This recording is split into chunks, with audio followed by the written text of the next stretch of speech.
Hello students, welcome to Rout tutorials. आज का हमारा टॉपिक बोर्ड एग्जाम 2022 इंग्लिश।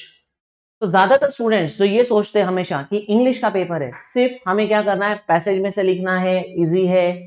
तो ये उनका भ्रम आज टूटने वाला है यहाँ पर, क्योंकि हम लोग यहाँ पर सीखने वाले हैं, आज देखने वाले हैं कि स्कोर कैसे करें, मैक्सिमम मार्क्स कैसे स्कोर करें और इंग्लिश का प्रिपरेशन कैसे करें आपके एग्जाम को सिर्फ 3 दिन बाकी है। तो without wasting the time, let's start with the topic.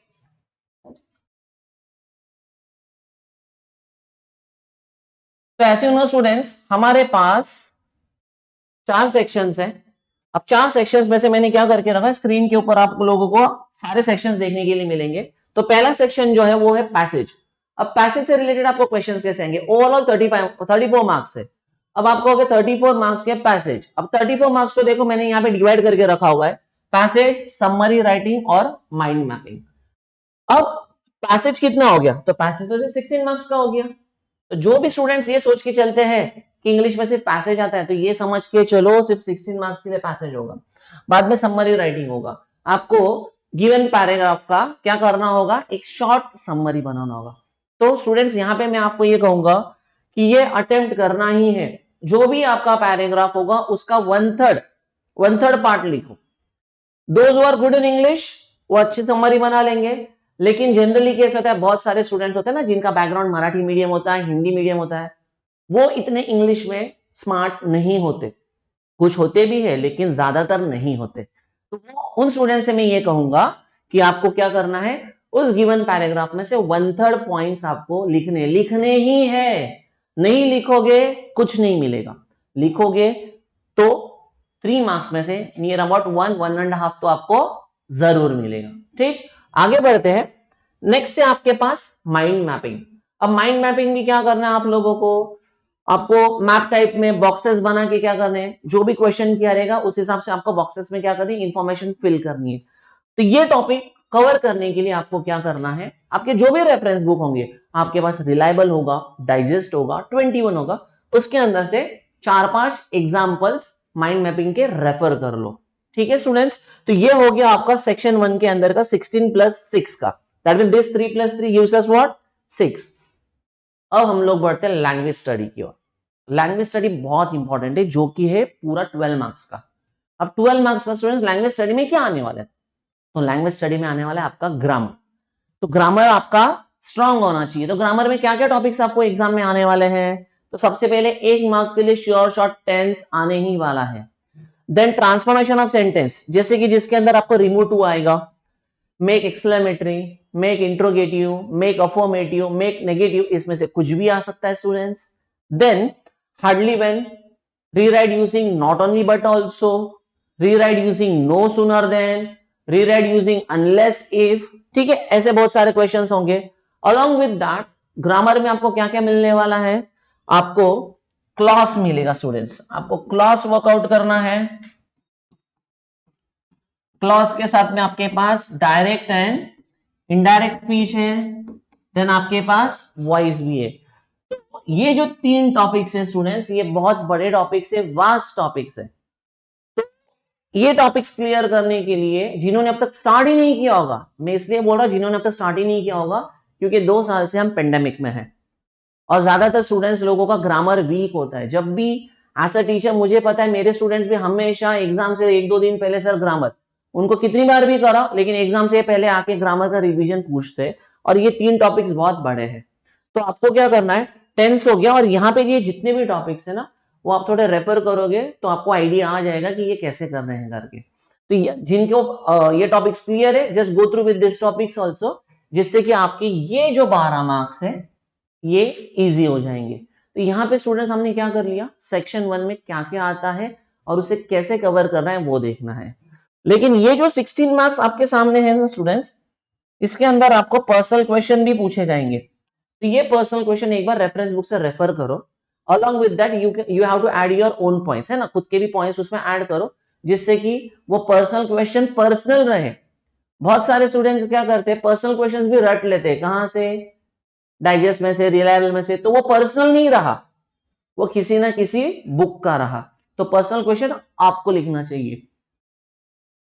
अब स्टूडेंट्स ये हो गया लैंग्वेज स्टडी। अब हम लोग आगे बढ़ते हैं सेक्शन 2 की तरफ। सेक्शन 2 जो है वो आपका पोइट्री सेक्शन है। अब पोइट्री सेक्शन कितने मार्क्स के लिए आने वाला है स्टूडेंट्स? 14 मार्क्स के लिए, जिसके अंदर ये जो फर्स्ट 10 मार्क्स जो है वो आपको एक पोएम दिया होगा और पोएम के नीचे आपको क्वेश्चन आंसर्स दिए होंगे।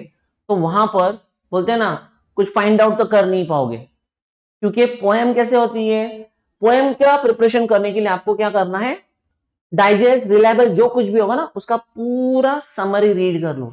जो भी पोएम का जो पूरा डिस्क्रिप्शन दिया हुआ है वो रीड करो, एक बार समझ लो कि ये 2 लाइंस क्या इंडिकेट कर रही है, ये पैराग्राफ में क्या है, दूसरे पैराग्राफ में क्या है।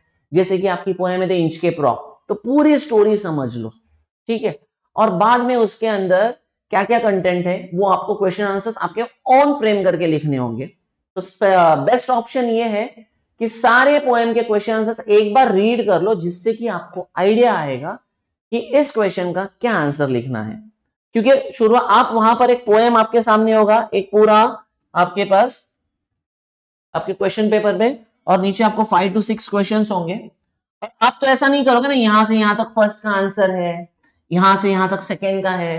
तो ऐसे अगर आंसर किसी ने लिखे ना तो आपको मार्क्स नहीं मिलेंगे। तो इसलिए यहां पर आपको क्या करना पड़ेगा, मॉडिफाई करके पोएम का पूरा आपको बोलते हैं थीम समझना होगा, मॉरल क्या है पोएम का वो समझना होगा, और उस हिसाब से आपको आपके आंसर्स लिखने हैं। तो ये हुआ question number 1। Question number B जो कि 4 मार्क्स के लिए, वो है एप्रिसिएशन। तो आपके पास आपकी लास्ट की 2 पोएम्स तो कैंसिल कर दी गई है, ठीक है। क्यों? जो रिड्यूस पोर्शन का पार्ट है, तो हार्डली आपके पास 5 to 6 पोएम्स है पढ़ने के लिए। तो वो 5 to 6 पोएम्स के अप्रिसिएशन क्या करो, बाय हार्ट कर लो। यानी श्योर शॉट एक पोएम आएगा, और अगर आपने वो पूरी तरह से अच्छे से मेमोराइज किया होगा ना, तो आपकी ये 4 मार्क्स कोई भी आपसे नहीं छीन सकता। आप ये 4 मार्क्स क्या करोगे, ग्रैब कर लोगे, और ये आपको करना ही है। तो 3 दिन है आपके एग्जाम के लिए। जिसने भी अब तक एप्रिसिएशन लर्न नहीं किया हुआ है, मैं सारे स्टूडेंट से रिक्वेस्ट करूंगा कि सारे के सारे एप्रिसिएशन क्या करो, लर्न करो, एक भी छोड़ना नहीं है। नहीं तो ऐसा हो जाएगा कि आपने 5 एप्रिसिएशन लर्न किए, एक नहीं किया, और एग्जाम में वही एक आया, तो आपके 5 एप्रिसिएशन पढ़ने की सारी मेहनत क्या हो जाएगी, वेस्ट हो जाएगी। तो ये था आपका सेक्शन 2 14 मार्क्स का। आगे बढ़ते हैं स्टूडेंट्स, आगे हमारे पास है अभी सेक्शन 3। सेक्शन 3 हमारा 16 मार्क्स के लिए है, और यहां पर हमें 4 राइटिंग स्किल क्या करने हैं, अटेम्प्ट करने हैं। तो 4 राइटिंग स्किल्स कौन कौन से हैं, तो A B C D and each will score 4 marks. तो ये 4 सब क्वेश्चंस हो गए, और इसके अंदर देखो drafting a virtual message, group discussion है, एंड स्टेटमेंट ऑफ पर्पस है। बी के अंदर interview, report and mail, speech, compering and expansion of idea, and D में है अपील, रिव्यू एंड ब्लॉग। तो स्टूडेंट्स, अगर मैं एग्जाम देता इस साल 12th की, तो मैं आपको बता दूं कि इन चारों में से मेरे सिलेक्शंस कौन से होते। तो मैं क्वेश्चन नंबर 1 में से ड्राफ्टिंग अ वर्चुअल मैसेज पे फोकस करता, एक ही प्रिपेयर करूंगा। Why to prepare all 3? हमें स्मार्ट वर्क करना है, हमें गधा मजूरी नहीं करनी है। सेकंड मेरे पास ऑप्शन है, आई कैन गो विथ इंटरव्यू, क्योंकि इंटरव्यू में हमें क्या करना है, 6 से 8 क्वेश्चंस पूछने हैं या 10 क्वेश्चंस पूछने हैं, तो इजीली वो कॉमन क्वेश्चंस हम पूछ सकते हैं। तो 5 to 6 तो कॉमन क्वेश्चंस ही होते हैं, ठीक है। जैसे कि एक अभी आपको बता देता हूं, who is your role model, who inspire you, ऐसे कुछ क्वेश्चंस जो होते हैं ना कॉमन, वो आप कर सकते हो। आपके रेफरेंस बुक फॉलो करो, 8 से 10 टॉपिक इंटरव्यूज के देख लो, और उन 10 टॉपिक्स के अंदर आप देखो कि कितने क्वेश्चंस कॉमन आते हैं, तो वो कॉमन क्वेश्चंस निकालना आपको। नेक्स्ट हमारे पास स्पीच है और expansion of idea, so either I can go with speech or I can go with expansion of idea. And finally जो लास्ट टॉपिक है, मैं ये अपील रेडी करूंगा। तो ये मैंने मेरा व्यू बताया हुआ है, कि अब ये आपके ऊपर है कि आपको इसमें से कौन कौन से इजी होते हैं। लेकिन अभी जो मैंने टॉपिक्स आपको बताए हुए ना, ये बहुत इजी है। आपने 9th में भी वर्कआउट किया था, 10th में भी वर्कआउट किया था, blog, review, statement of purpose, है ना, मेल, ये सारे आपको कब से आए हुए हैं, 11th एंड 12th से। तो ये सारी चीजों से आप 9th 10th में भी फैमिलियर थे, आप 11th 12th में भी फैमिलियर थे। So that's why I will select all these topics for my examination. तो ये था आपका सेक्शन 3 कि सेक्शन 3 में क्या प्रिपेयर करना है जिससे कि आपको अच्छे मार्क्स मिले।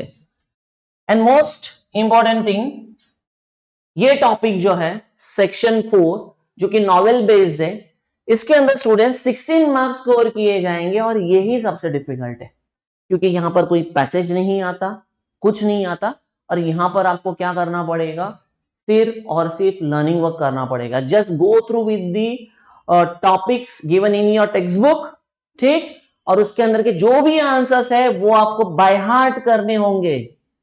बिना बाय हार्ट करके जाओगे तो आप नहीं लिख पाओगे। फर्स्ट थिंग, नॉवेल्स रीड करो, वो सारे टॉपिक से वो रीड करो और उसका समझो अच्छी तरह से। अगर वो समझ लिए तो ही आप अटेम्प्ट कर पाओगे, नहीं तो सबसे डिफिकल्ट टास्क होने वाला है आपका ये 16 मार्क्स स्कोर करने के लिए।